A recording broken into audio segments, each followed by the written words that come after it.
Hi everyone, Miss Poach here. Before we get started, I wanted to let you know that you can follow the Good Eggs on Instagram, LinkedIn, Facebook, and especially YouTube, where you'll find our animated kids show. And if you haven't yet, go to Spotify or wherever you get your podcasts to rate, review, and subscribe. Listen to the very end of this episode to find out more about how to keep up with all things Good Eggs. Now, let's get started.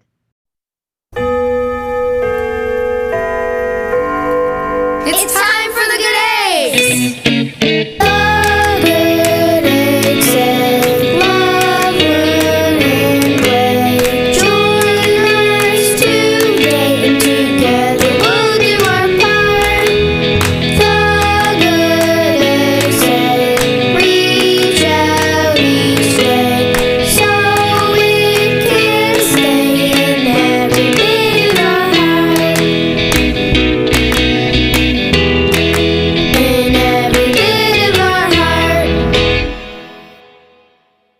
Hi kids, welcome to Chapter 3 of the Good Eggs in the Community. For the next 2 months, the eggs will be serving at their local animal shelter, the Albumen Animal Rescue, or better known as the AAR. I wonder what they'll learn and discover about our furry friends. Well, let's check in and find out. Reggie waved goodbye as he watched Peggy's plane soar upward into the sky. "I'll miss you, Peggy," he quietly whispered to himself. His vision of the plane became blurry as he wiped the tears from his eyes. When the plane disappeared from his sight, he turned to his mom and asked, "Mom, when do you think Peggy will come back to visit?" "I don't know, maybe this summer," she answered. "Come on, let's go, Reggie." She took his hand and together they walked to their car as they watched the snow fall gently to the ground. Reggie's mom looked toward the sky with a concern in her eyes. "I hope we get home before the roads get too slick," she said. "I think we will, Mom," replied Reggie. "I just hope it snows enough so Gregory and I can make a snowman." Reggie's mom smiled at his comment as she cautiously drove home. Monday morning at school, Miss Poach announced the next location for the Eggs Ambassador Service project. They all sat attentively as she began to speak. Children, as you know, these winter months in Albumen can get very chilly. For the next 6 weeks, we'll be doing some important work with the AAR, the Albumen Animal Rescue, in order to help stray animals find shelter so they don't freeze. The AAR also has a veterinary clinic and pet adoption agency attached to it, so there will be a lot for us to do there. Benedict raised his hand and said with a proud smile, "Miss Poach, I bring my dog Scrambler there sometimes when he's sick. They're very nice to him." "That's wonderful, Benedict," replied Miss Poach. "What kind of work will we be doing?" inquired Sigourney. "We'll be doing things like cleaning cages, helping with paperwork, and feeding and playing with the animals. You must listen carefully, though. The professionals that work there will tell you the safety rules, and we must follow them, okay?" "Yes, yes, we'll listen," the eggs shouted together. "I can't wait to play with the kittens," exclaimed Meg. "Do you think they'll have any iguanas there? They're my favorite animal," said Reggie. "Iguanas are your favorite animal? Oh no, here we go again. Just like the zebras, the sea turtles, and the camels." Gregory scratched his head as he recalled Reggie's fascination with the animals they encountered on their travels last year. "Maybe they'll have a snake, Miss Poach. Remember Zambia?" taunted Reggie. Everyone laughed. Okay, children, real funny," she replied as she laughed along with them. "We'll meet at the Albumen Animal Rescue this Saturday at 9 a.m. sharp. Now let's get to our books." The laughter settled down and the eggs got ready for their morning lessons. Saturday morning arrived and Meg looked out her backyard through the kitchen window. The snow was softly falling as she ate her cereal. "Come on, Meg, let's get ready to go. We still have to pick up Sigourney," urged Meg's mom. "Okay, Mom, one more bite," she replied as she put the last spoonful of cereal in her mouth. As Meg got up from the table to wash her cereal bowl in the sink, something outside caught her eye. It looked like a sparkling snowball jumping through a snowdrift in her backyard. "Mom, come and look at this," Meg said excitedly as she put her bowl on the counter. "What is that?" Meg pointed to the glistening ball of white. "Why, I think it's a kitten," exclaimed Meg's mom. "We have to get her, Meg. She's just a baby and the snow is much too deep for her. She must be lost." Meg and her mom ran to their backyard and rescued the kitten. The tiny white fur ball with shiny pale blue eyes snuggled inside of Meg's jacket. She purred softly as Meg dried her off and held her tightly. "Oh, Mom, can we keep her?" Meg asked with a hopeful plea. "Look, she loves me. She wants to snuggle." "Well, let's take her to the AAR and see what they have to say," replied Meg's mom. "It's lucky for us that we have our first day of service there today. Let's get in the car and bring the kitten." "I think I'll name her Snowball," said Meg. "Don't get too attached, Meg. There might be a missing kitten report at the AAR. Let's wait and see, okay?" Meg's mom cautioned her. "Okay," Meg quietly replied. She then whispered to the kitten, "Come on, Snowball. I can't wait for Sigourney to meet you." As Meg's mom pulled into Sigourney's driveway, the snow crunched beneath the tires like potato chips. "It's really getting deep out here," commented Meg's mom. "Run in and get Sigourney, Meg, so we can get to the AAR before this weather gets worse." Meg ran up to the porch, but before she could ring the bell, Sigourney opened the door and let Meg in. "I just have to put my boots on, Meg." "Okay, but I have someone I want you to meet." She unzipped her jacket and out popped Snowball's little head as she let out a tiny "Oh my!" exclaimed Sigourney. "Meg, she's so cute! She has beautiful blue eyes." Sigourney began to pet the top of Snowball's head. "Where did you find her?" "She was jumping in the snow in my backyard. My mom and I rescued her, and we are bringing her to the AAR to make sure there's no missing kitten report. I sure hope there isn't, because then I can keep her." "Well, maybe." Meg's voice lowered at the thought of losing Snowball. "Well, let's get going then," eagerly replied Sigourney. She finished putting on her boots, and they ran out to the car. Everyone arrived on time at the AAR. Miss Poach raised her hand to get their attention and began to speak. "Good morning, children. I'm so happy you are here at the AAR to help with the animals for the next several weeks. You'll get to see how animals are rescued, cared for, and adopted." Meg smiled at Sigourney as she felt Snowball wiggle inside of her jacket. Just then, a woman wearing an official-looking white coat walked up. "Hello, children. My name is Dr. Jessica. I will be your guide around here as you learn about the AAR." Dr. Jessica shook everyone's hand as they introduced themselves. "It's so nice to meet you. Now let's get started with the tour." Before they got started, Benedict raised his hand. "Are you a real doctor?" he asked. Dr. Jessica smiled. "Yes, I am a real doctor. I'm a doctor for animals called a veterinarian. I can treat animals for injury or sickness. I can operate on them and prescribe their medication." "Wow, that's so cool!" shouted Reggie. "I want to be a veterinarian. I love animals." "You sure do," Gregory replied as he patted his friend on the back. They both chuckled. Meg then raised her hand and quietly said, "Excuse me, Dr. Jessica, I have something to say." Meg unzipped her coat and pulled out Snowball. "My mom and I found Snowball this morning in our backyard, and I would very much like to keep her, but my mom said we first have to see if there's a missing kitten report on her." Meg slowly handed Snowball to Dr. Jessica. She began to feel a tear run down her cheek. The doctor gently took Snowball from Meg. "I can see this is very hard on you. I promise we will take good care of Snowball. We'll put up a missing kitten report in our community, and after 30 days, if no one claims her, you can adopt her." 30 days? That seems like forever, said Meg. She hugged her mom and began to cry. "Don't worry, Meg. We'll visit Snowball each week and check on her. If she's meant to be yours, she will be." Meg's mom hugged her close. "Okay, Mom," Meg replied as she wiped the tears from her cheeks with her mittens. The first stop on the tour of the AAR was the Pet Adoption Center. The room was filled mainly with barking dogs and meowing cats locked in cages. "It sure is loud in here," commented Benedict as he covered his ears. Dr. Jessica chuckled. "They're just happy to see you. These animals are waiting to be adopted. Take a look around, but don't get too close to the cages. Sometimes animals get scared in new situations and might nip at your fingers. It's best to use caution." "Dr. Jessica, is this where Snowball will be kept?" asked Meg. Yes, Meg, as soon as we feed her, take her picture, and make her poster for the community, we'll set her up in this room. Don't worry, she'll be just fine. Do all of these animals need a home? Inquired Gregory. Yes, unfortunately, there are a lot of stray animals that don't have owners. Our goal is to place each one in a loving home, said Dr. Jessica. Gregory scratched his head and said to Miss Poach, I have an idea.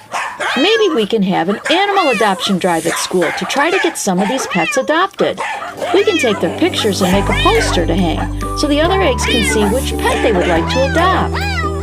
Oh, Gregory, that's a wonderful idea, replied Miss Poach. It sure is, added Dr. Jessica. Awesome! I can't wait to get started organizing this, eagerly replied Gregory. The next stop on the morning tour was the veterinary clinic. The eggs walked into a large waiting room for pets and their owners. This sure is a big room, remarked Sigourney. There are a lot of chairs in here. We can handle as many as 30 patients at a time, proudly answered Dr. Jessica. It can get pretty crowded and loud in here.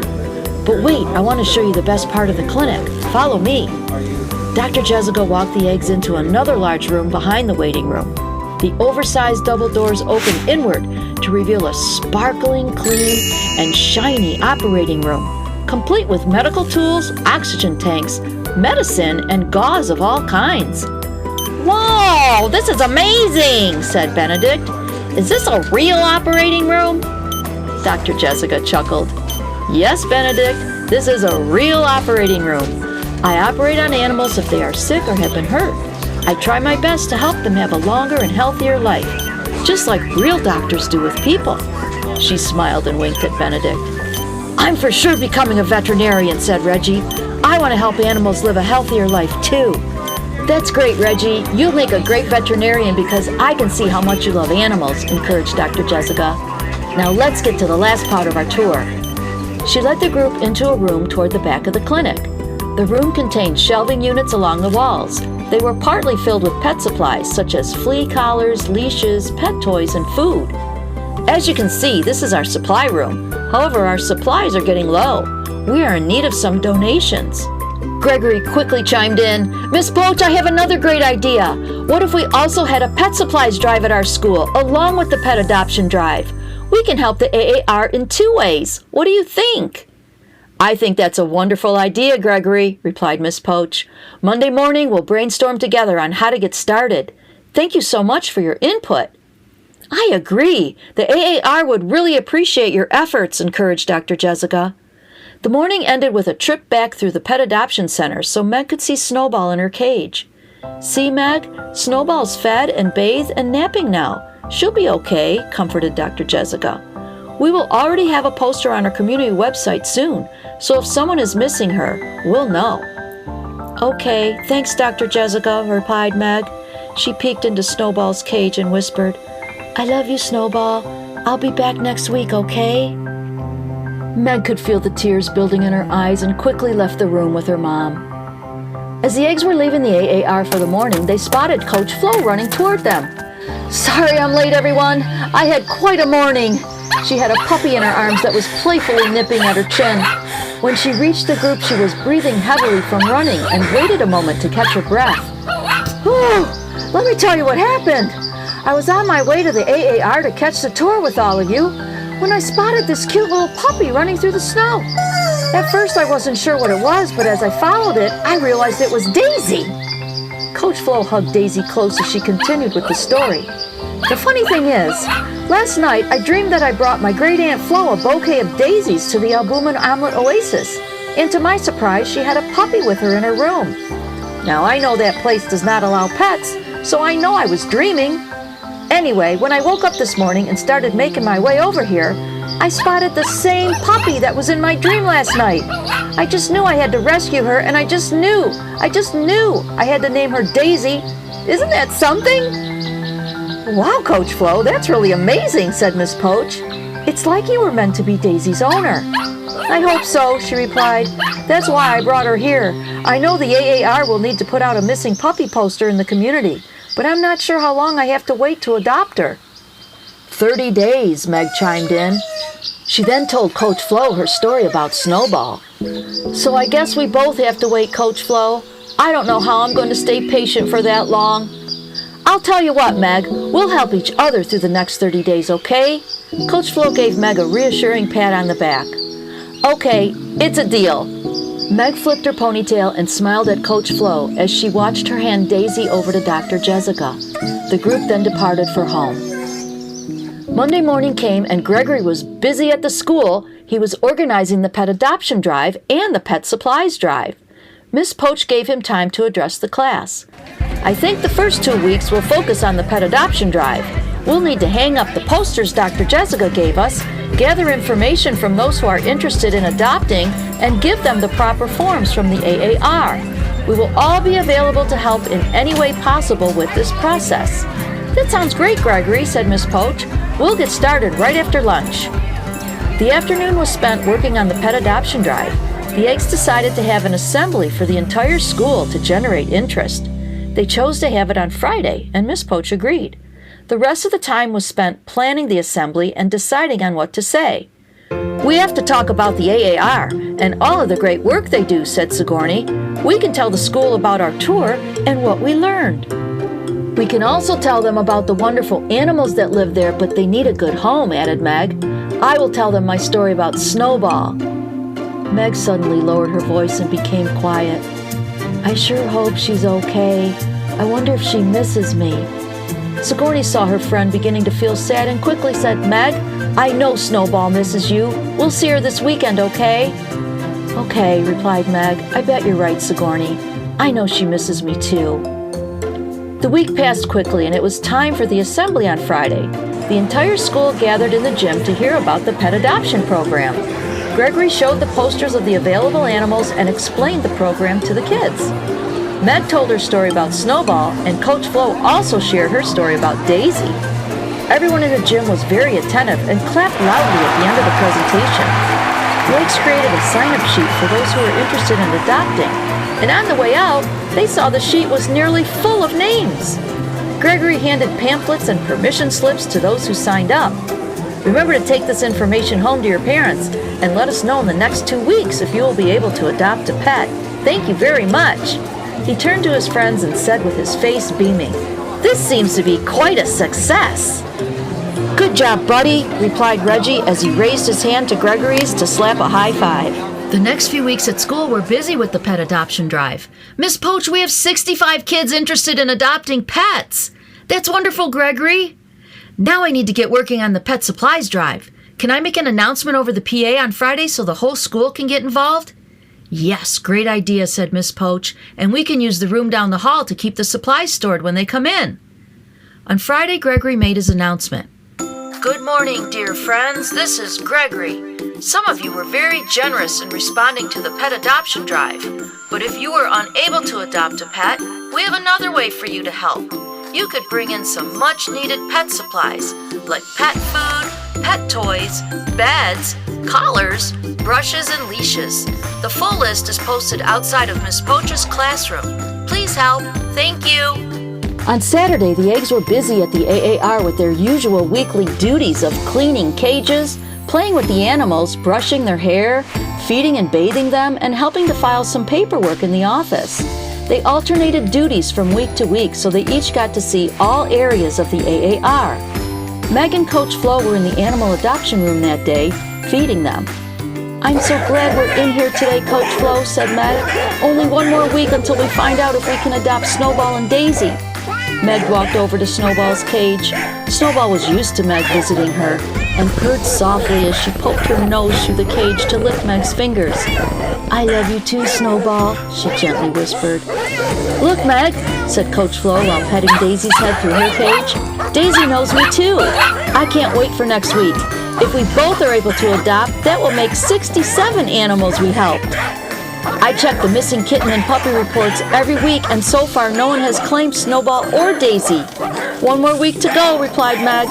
Coach Flo, I'm sure glad we're going through this tough time of waiting together. It makes it so much easier. Coach Flo smiled at Meg, and they finished feeding and grooming the rest of the animals.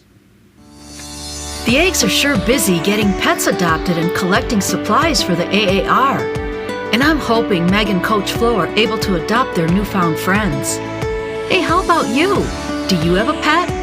If you do, think back on when you got your pet and give them an extra hug today. If you do not have a pet, I'm sure you know someone who does. Give them a call and ask how they got their pet. Were they rescued from your local animal shelter? Or possibly they got them from a breeder. Pet stories are always interesting and often entertaining. Next month, we'll find out where Snowball and Daisy will end up. And don't forget about Benedict's dog, Scrambler. He may make an appearance too. I'll see you then. Thanks for listening, and thanks for being a good egg.